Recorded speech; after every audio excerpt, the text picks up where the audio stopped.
Daniel, following on from last night's major match announcement, you must be really thrilled for the games Emirates Old Trafford has been awarded.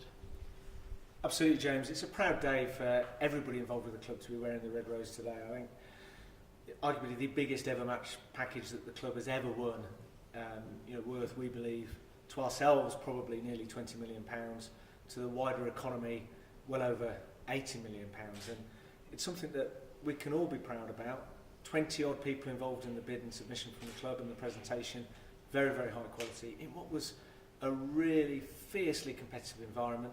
The Ashes alone, for the first time ever, the ECB had 7 or 8 venues that were technically capable of hosting an Ashes. Very difficult for the panel to make that choice. Just delighted that we came through the other side, and to win a Ashes in 23 and a 2020 hosting, 4 tests out of 5 years and an international T20 every year, it's beyond our wildest dreams. How important is it that the club was awarded an Ashes test, both in terms of financially and for cricket fans in the Northwest wanting to come and watch an Ashes test? Oh, a really good question. I think in 2 answers really. I think financially, yes, important, but actually less important than it was a few years ago. Profile-wise and for growing a game in the Northwest, absolutely fundamental. You know, we would have been very disappointed if we hadn't have won an Ashes test. It's incredibly important for inspiring that next generation, and through the likes of programmes such as All Stars Cricket, reaching out to our 330 league clubs and really growing that interest in the game. That Ashes is massive. Aligned to that, the new 2020, that a number of those games will be free to air, which will really get us to evangelise the game. But coming back to the financial point, you know, after the difficulties in late 2012 when we'd had record losses and we'd lost Test match cricket status, to actually come through those hard times and come out the other side after a 60 million redevelopment is credit to the board and the management of the club and all of the members, but also all of the cricket lovers in the Northwest. And I hear some people say to me sometimes, oh, you know, we don't want a new T20 competition. You know, what I would say to them is, look, actually, we set out on a strategy to be financially independent of international cricket by 2020, and we're well on the way of doing that.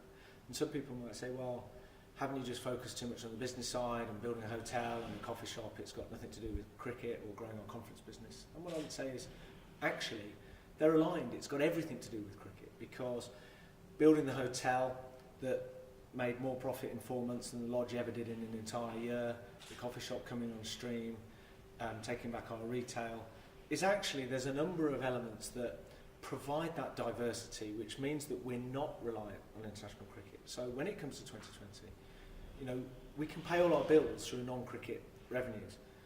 But having said that, the irony of yesterday's announcement is, even though we've got ourselves into a position where financially we didn't need that level of international cricket has always been at our heart and always will be. Being a test venue for over 130 years, it's massively important to Emirates Old Trafford, you know, to be true to the history of this place.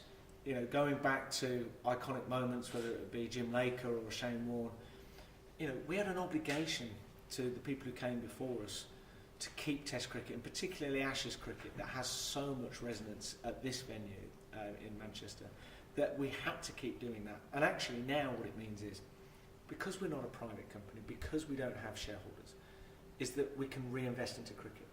Just this year alone in 2018, a year-on-year increase in investment on the field of over £500,000.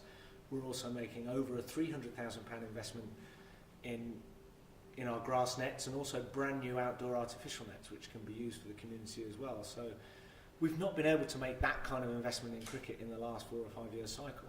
Now we're in a place that our business model is getting to a point where we've taken a lot of risk away, and now it means that we can really start to reinvest in cricket going forward. We've got some fantastic high quality cricket coming out over the next 7 years now, let alone, you know, we've got not the new 5 year package, we've also got, let's not forget, 2019 will be the biggest ever year of cricket in the Northwest, with an Ashes and a Cricket World Cup. Cricket World Cup's due to worth over 30 million to the regional economy. So it's over 100 million of value that we bring to the regional economy over a 6 year period. That's simply astonishing, and something that the club can really be proud of. Just on the new T20 competition, this is obviously an ECB-owned competition where Emirates Old Trafford will be the host of a team. Can you just talk about some of the discussions you will be having with the ECB on this? Yeah, I'm looking forward to see how the ECB approach this. It'll be similar to when we host a concert. Obviously, we don't sell tickets for a concert. We provide a host, we provide a venue, we sell catering and we sell hospitality, and the concert promoter markets and sells their products. And in many ways this will be not too dissimilar. Some people might struggle to get their head around that as well, how can a non-Lancashire Cricket Club team be playing at Emirates Old Trafford, but England play here at the moment and that's not our product, that's the ECB's product. The ECB will own all of the 8 teams, they will own those 8 products, and they, over the next couple of years, will be developing what those brands will be. We'll be able to be involved in those conversations, but we won't have the decision making on those conversations. And actually, it's completely different. It's an additional tournament. Our 3 existing tournaments will stay. For example, the Blast is still very, very important to us. We have a record crowd for our Roses game outside of London in finals day, and that's something that our Roses game we want to continue to support. The Blast is very important, as is the County Championship. The new T20, albeit a ECB product, we will work with them to see how they develop that brand specifically to attract new family audience and kids to the game, which can only be good for everything else. And that, coupled with the additional money that comes in, will really enable us to strengthen and absolutely solidify the County Championship. We've seen how important the County Championship is to the club. We were runners at last year.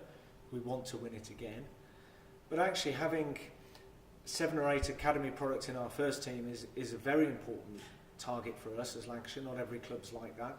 We currently have 6 players involved with the England Lions, and that's something that we want to continue with. So everything's good as far as the Red Rose is concerned. How important do you think is it for the new T20 competition to be on BBC, kind of free-to-air TV? The free-to-air point is really important. I think, putting everything behind a paywall, I can understand in the past that the investment was required to keep cricket solvent. I think we're now in a slightly different place. I think the ECB have done an amazing deal to treble the broadcast revenue, particularly if you see the Premier League deal has actually gone down recently. So actually, in that context, Tom Harrison at the ECB has done a stunning job with the 1.1 billion that he secured for cricket on the new broadcast deal. But crucially, you'd think with that amount of money it would all be behind the paywall, but he's brilliantly also negotiated a deal where Sky and BBC will work in partnership, and there'll be a number of games free to air and also available online. And that can only be good for the game, for really kind of, as I say, evangelising the game to young kids and getting more people involved. When you've got that kind of reach that the BBC brings across all of their channels, with us being so close with Media City, we hope to really work in partnership with the BBC to really take the game out to the wider county.